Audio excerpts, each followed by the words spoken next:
And another one of my recent finds was the correct old style Maytag motor. This one's manufactured by General Electric. And all I got to do is paint it gray. It'll look just like the one that's in there now. Except this one's a half horsepower instead of a third horsepower. But it's the same part number for this machine. 2-1805.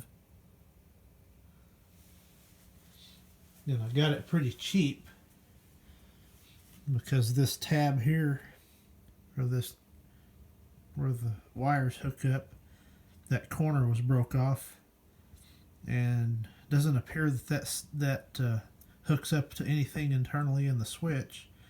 So I've just got that epoxied back on there, and that should do that.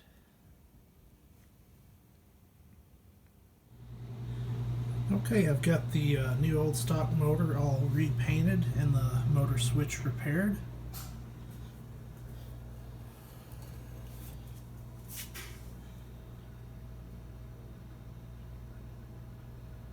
And I've plugged those wires in and unplugged them a couple times, and that hasn't broke, so I think that epoxy is going to make a good repair.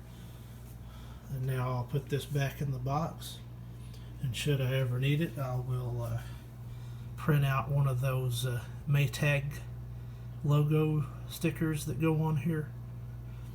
I believe it goes on right there is where it would go, and it would be the Maytag logo with CR to the left, denoting September of 1979 when this washer was manufactured. Well, I'm at it again. I actually found a new old stock Maytag logo decal.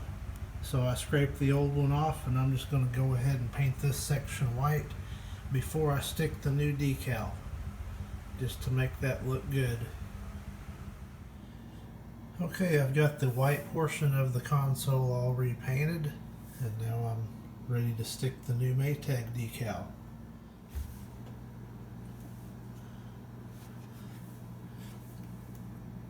I do a lot of this kind of work at my job, and I always put them on wet with a little Windex.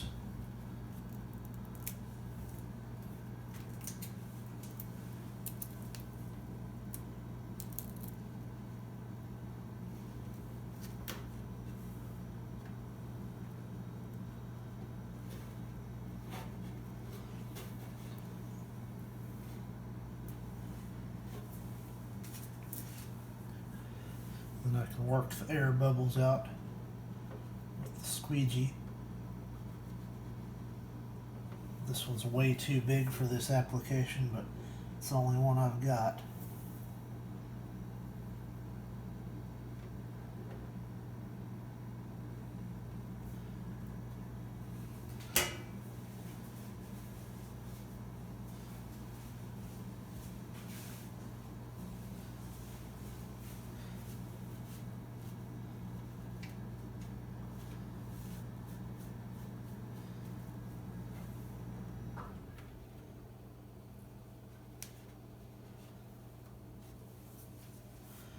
And there it is, all nice and installed. Okay, and here's a good look at the detail.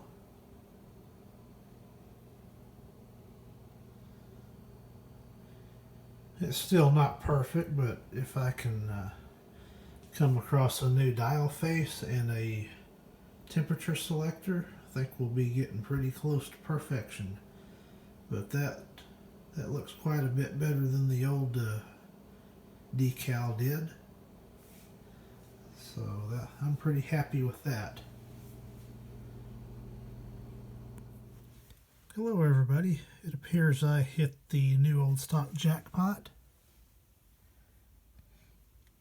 I got a set of buttons and a new dial face, and unfortunately they are yellowed, but I had read about soaking them in hydrogen peroxide and setting them out in the sun, and it'll bleach them back to white.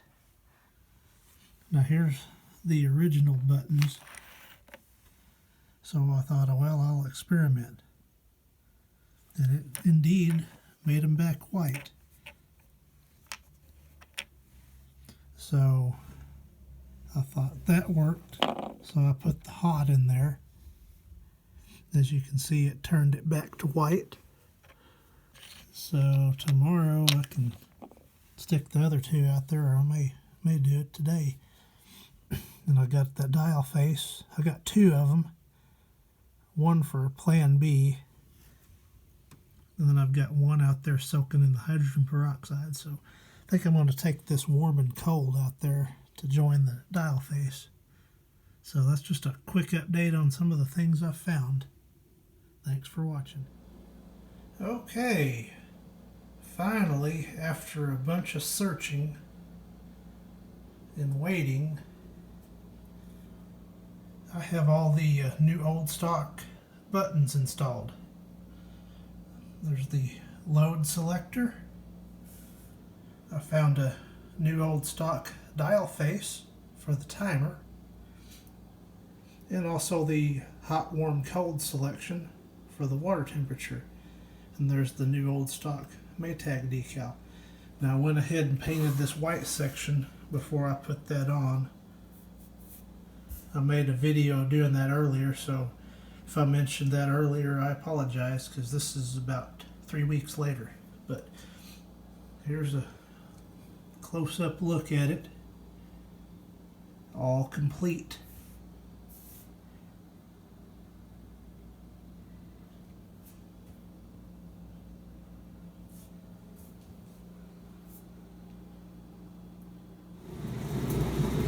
And I'm running a load of shop towels just to make sure everything's in good shape.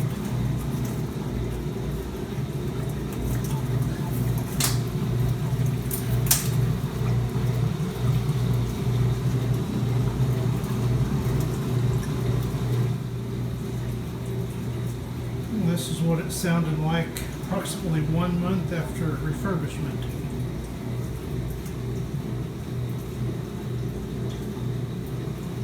Still doing quite well, and that odd water being splashed over the outer tub, that has been eliminated.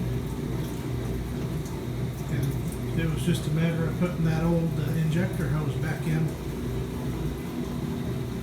So this thing's 100% now. Thanks for watching.